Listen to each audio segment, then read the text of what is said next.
Joining us now on the Fan Guest Hotline, powered by Gruber Law, he is Sunshine himself, Andy Herman from the Pack a Day radio show, weekday mornings, 8 to 9 here on the Fan. Of course, his Pack a Day podcast as well. How are we doing, Andy? I'm doing swell. Thanks for having me, Sparky. Always a pleasure to get to talk to you. I know you've been doing double duty today. You had the Mason Crosby show earlier. So you still got enough gas left in the tank as we're watching the Brewers game as well here?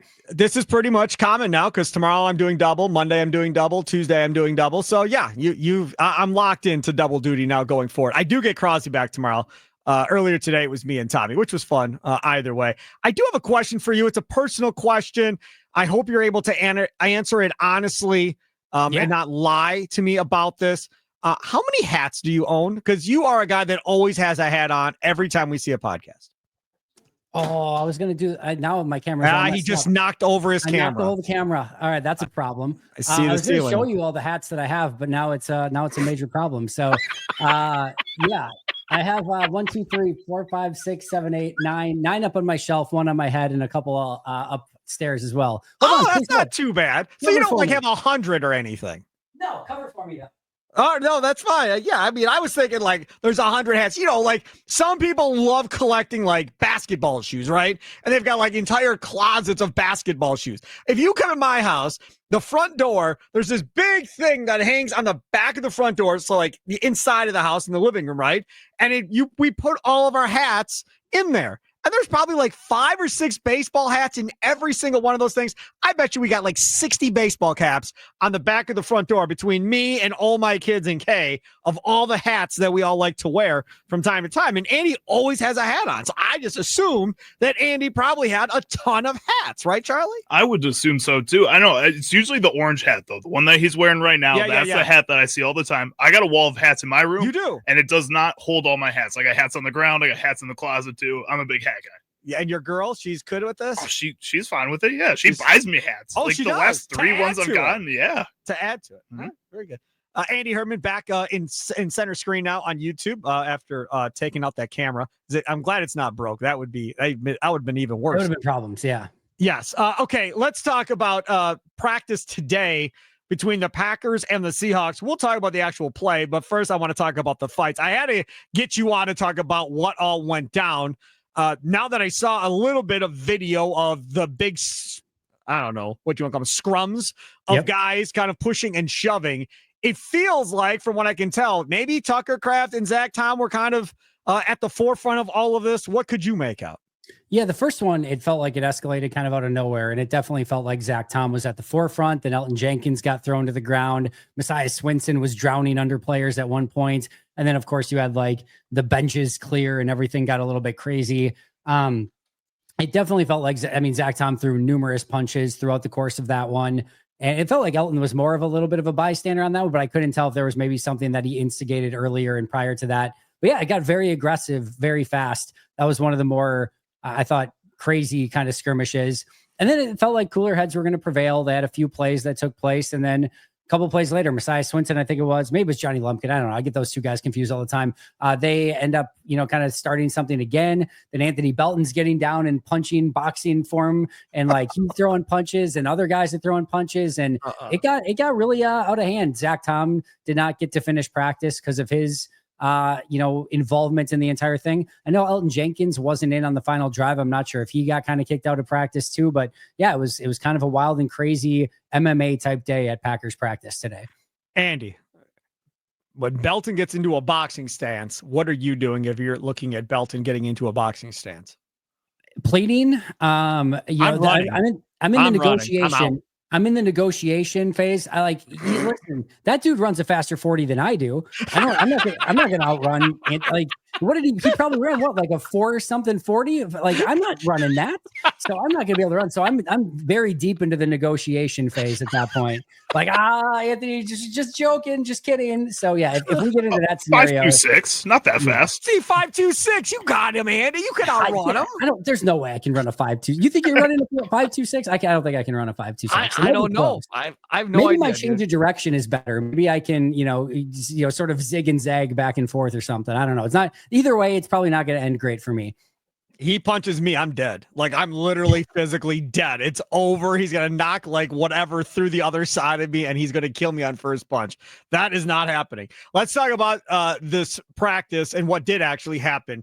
Jordan Love does the 7-on-7s, and it doesn't appear that it went so well for the offense. No, 3 of 12 during that period, including a check down to Josh Jacobs, which pretty much was much ado about nothing. And in fact, one of the touchdowns, the defender fell down on the play. So that was a little bit of a gift also. And not actually on the other one, it was a crossing route to Luke Musgrave where he may or may not have gotten in the end zone. I think he probably would have, but it was not exactly like the sexiest play in the world either. It was a tough period. I will say this. I didn't think Jordan, outside of one play, Isaiah Nair, of all people, got in with the ones and completely smoked the Seattle Seahawks outside corner. I didn't get to see who it was. Good. And was wide open in the back of the end zone. Jordan missed that one, just overthrew it, overcooked it. Outside of that one, from my viewing point, I did not see Jordan have a ton of opportunity to get it into players. It just didn't seem like there was many places to go. I'll give Seattle a lot of credit defensively. I think they broke up like 4 or 5 passes throughout that entire period.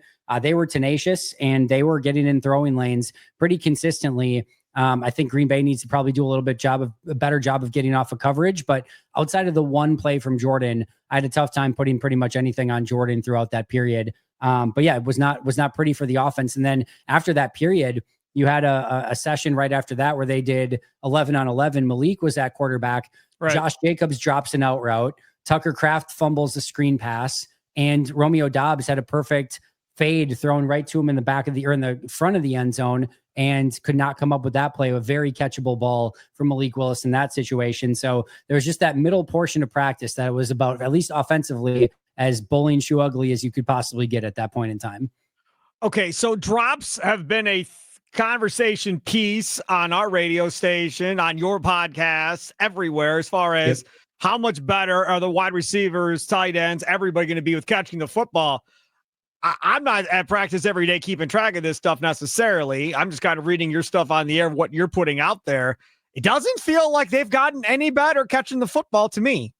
No, the weird thing is that I wouldn't say there's any specific trends. Romeo's had a couple as of late, but Wicks and Reed are out. Golden has not had any drop issues whatsoever.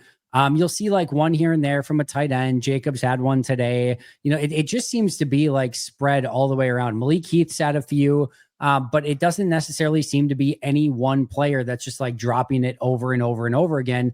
It just is, it's something that exists, and they just can't seem to get rid of it. And it's not just like drops, it's plays that, yeah, maybe they don't come up with, but like they should, like the one today to Romeo. In the end, it might be considered like a contested catch, or maybe even the corner had some to do with that. That's still, to me, a play that Romeo's got to find a way to go and get. It was a perfectly thrown ball. He had the first opportunity. He's got to go pluck that ball away from his body and make it that it's his. And he just didn't in that situation. So sometimes it's not just the fact that it's hitting their hands and it's dropped. It's just opportunities that are there that the receivers are not, or the weapons are not paying off. And it just has to be better. And if you get to Detroit, Washington, those first 2 weeks of the season, and you've got opportunities like that, and you're letting them literally slip through your fingertips, literally and figuratively, it's going to be a long day and a long season, because you have very tough opponents all throughout your schedule. You have to take advantage of your opportunities when they're there. There was way too much of that last year, and it cannot be something that exists again in 2025.